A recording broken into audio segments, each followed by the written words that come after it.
Salut les amis, c'est Mamadou qui revient avec vous sur une nouvelle vidéo de développement personnel. Aujourd'hui dama ñëw ci benn concept benn remarque boo xam ne def naa ko ci société sénégalaise mais globalement dans toutes les sociétés du monde mooy lan mooy que ce que j'appelle l'être manipulé. Qu'est-ce qu'un être manipulé? Mooy être boo xam ni amul objectif, xamul fu mu jëm, xamul lu muy def, il se laisse manipuler. Alors dans la vie, il faut pas être comme ça. Dans la vie, un être humain dafa war a am ay objectifs fixés ko. Objectif yooyu, il doit chaque jour mesurer xool est-ce que àgg na ci wala àggagu ci. Donc il faut am un objectif dans la vie.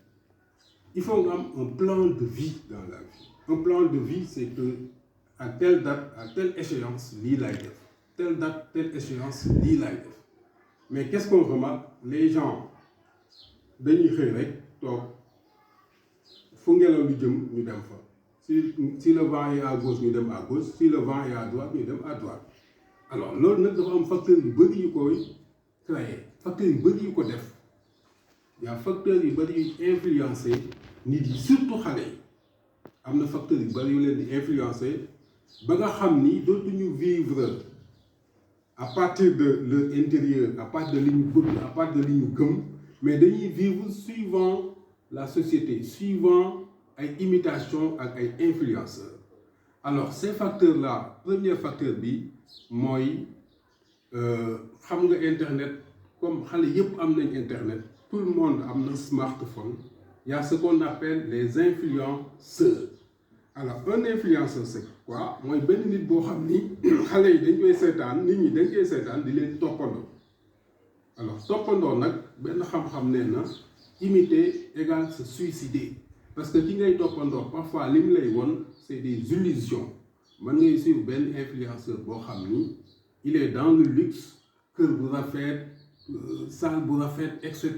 yére yu rafet. Tu penses que lui il est comme ça, fait il n'est pas comme ça. Alors yow nga imiter ko, bokk leen ay réalité. Yow say réalité c'est pas pour le moment nga am loolu, mais nga nekk ci njàng par exemple bëgg nekk au même standing que l'influenceur, loolu day tax nga yàq sam njàng. Par exemple, tu vois un influenceur, il a porté des gadgets chers, yow nga nekk élève war a concentré wu, war a économiser pour jënd ticket restaurant par exemple pour les étudiants. Non, tu prends cet argent-là, nga jënde ko gadget bi wala nga jënde ko daal yi nga toog.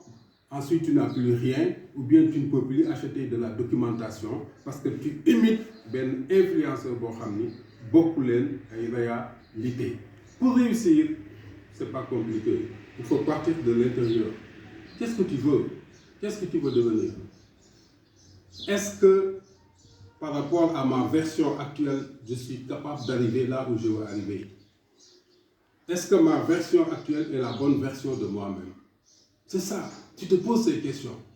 Deuxième chose, c'est les médias et la télévision et la publicité. Télévision ak publicité, télévision dafay influencer xale, dafay influencer nit en général, et que l'influence peut être positive, ok, mais ñun li ñu gën a intéressé mooy influence négative bi télévision di def ci xale yi ak ci nit yi. Parce que parfois télévision li mu lay won c'est pas la réalité vraie. Daf lay orienter pour nga jënd benn produit wala mu lay orienter pour nga gëm benn philosophie ak benn façon de penser. Alors que yow ci sa bopp yaa war a construire sa propre philosophie, yaa war a construire sa propre façon de penser pour avancer. Parce que si tu te bases sur une philosophie d'une autre personne, encore une fois da ngay déstabiliser wu. Par contre, mën nga inspiré wu ci philosophie d'une autre personne et à partir de cette philosophie nga construire yow sa philosophie de réussite, sa philosophie de vie, ce plan de vie pour avancer. C'est comme ça qu'il faut faire.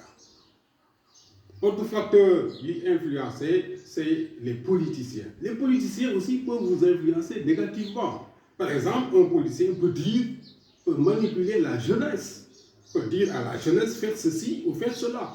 Alors si tu es conscient, su fekkee yow yaa ngi xalaat mais nit ñi xalaat am xel, am intelligence, on ne doit pas te manipuler, on ne peut pas d'ailleurs te manipuler.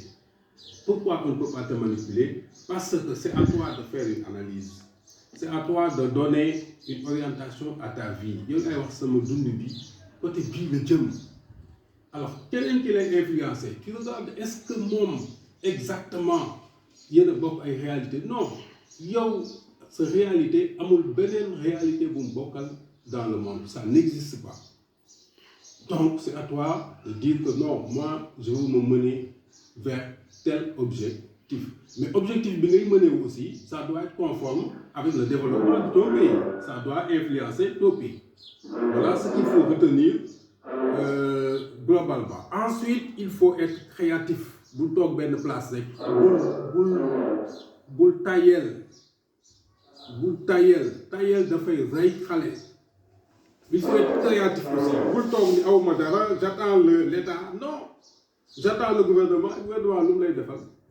Tu es intelligent, tu as des diplômes, ou bien tu n'as pas de diplôme, tu crées quelque chose. Man nga créer yàlla ñëpp la ko may mooy nga xalaat loo xam ni di nga si am dara wala nga xalaat loo xam ni di nga apporter dara à la société.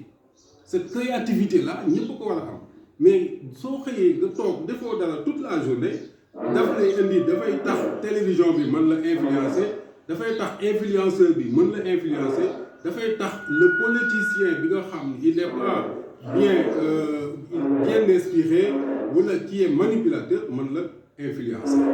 Donc qu'est-ce que tu fais? Tu te lèves, tu dis que aujourd'hui je vais faire telle chose ou bien aujourd'hui je vais inventer quelque chose. Je vais inventer une société qui va faire de la distribution par exemple, comme ma société Amasen qui fait de la distribution. Je vais inventer une boutique dans mon quartier. Je vais faire comme les surfaces françaises qui font de la distribution. Je vais inventer une technique pour faire apprendre aux enfants le Coran, par exemple. Je vais inventer une technique qui permettra aux enfants de réussir à l'examen. Il y a beaucoup de choses que tu peux inventer. Et ce sont ces ensembles de choses-là, yoo xam ne su ko ñëpp inventé, dëkk bi mën a avancer, dëkk bi mën a dox. Donc yow ci sa bopp sa réussite dépendul ci beneen nit, mais ça dépend de toi. Ça dépend de ton intérieur. Et je termine par cette affirmation d'un grand penseur qui dit qu'il ne court pas derrière l'argent, qu'il ne court pas derrière la gloire, mais il court derrière la version d'elle-même. C'est-à-dire la personne, elle court derrière sa meilleure version. Mooy nit ki na daw pour changer boppam au maximum pour être performant au maximum. C'est à toi de changer, c'est à toi d'être performant, c'est à toi de faire un plan pour ta propre réussite. Maintenant, cette réussite doit s'insérer dans la société parce que si vous ne réussissez pas et vous ne vous insérez pas correctement dans la société est en train de perdre un élément essentiel qui est la personne humaine qui a une valeur intrinsèque qu'elle peut apporter à la société.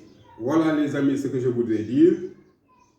Si vous aimez cette vidéo, abonnez à ma chaîne YouTube. Je vous rappelle que j'ai une entreprise en ligne qui s'appelle Amasen, qui fait la vente en ligne, en immobilier.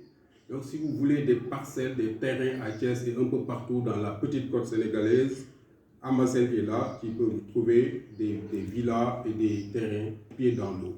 Voilà, ciao les amis, merci.